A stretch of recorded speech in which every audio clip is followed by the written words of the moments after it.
Hello, everybody. Hope you're off to a roaring start today.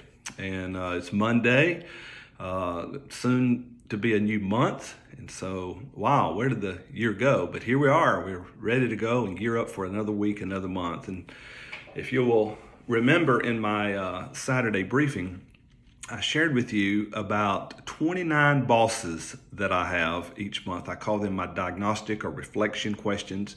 And because the truth is that we really don't have a boss that knows us that well, that really knows the motivation and the intent of our heart.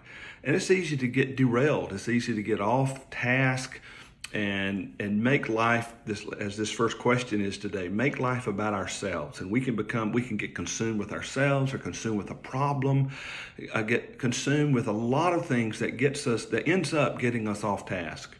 And so today, the question of today, the boss is asking us, who are you here for? Who are you here for?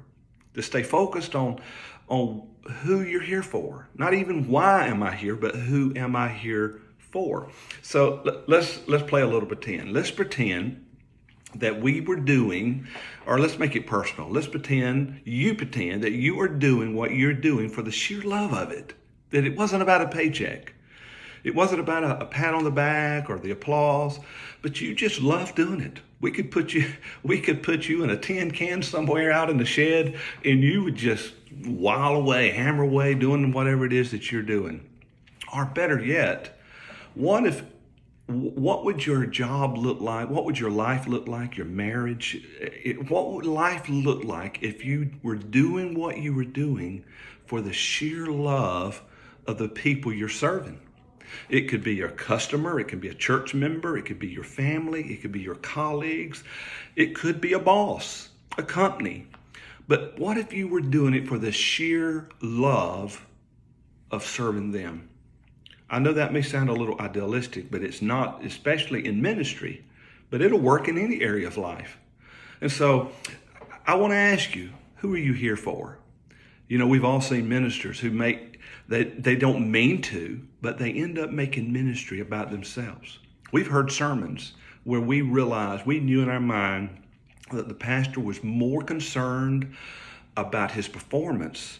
She was more concerned about who may be watching on Facebook than they were the people in front of them. We've all seen pastors, kind of the old bait and switch. They come to a church and the people think that they care about them, care about their families, and care about their communities, and they do. But really the real agenda is about their big dreams and their aspirations. And they forget who they're there for. Now, the reality is we can justify it, we can rationalize it, we can spiritualize it.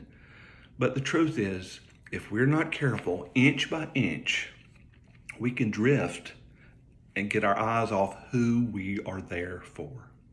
And so today, I want to remind you, your boss, not me, the boss, the diagnostic question of the day is asking you and me both, who are we here for? You know, in my blog, I have the one thing. Well, here's the one thing. Our purpose can be found just across the border of what's in it for me. Marriage, family, and ministry must never become about me. Our decisions, our priorities must always be motivated by doing what is best for those we serve and for advancing Christ's purpose in their life. Now, here's the beauty of it. When we help enough people get what they want in life, we get what we want in life.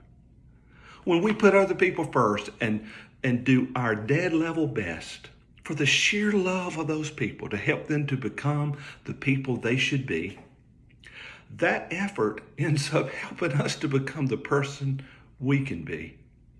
When we stop making life about ourselves and remember we are here for others. The boss is right. It's a win-win proposition. So this morning, or whenever you're watching this, and wherever you're watching this, but especially to my dearly beloved brothers and sisters in the North Central region, let's start the month off. Let's start the week off and answer the boss truthfully. Who are we here for?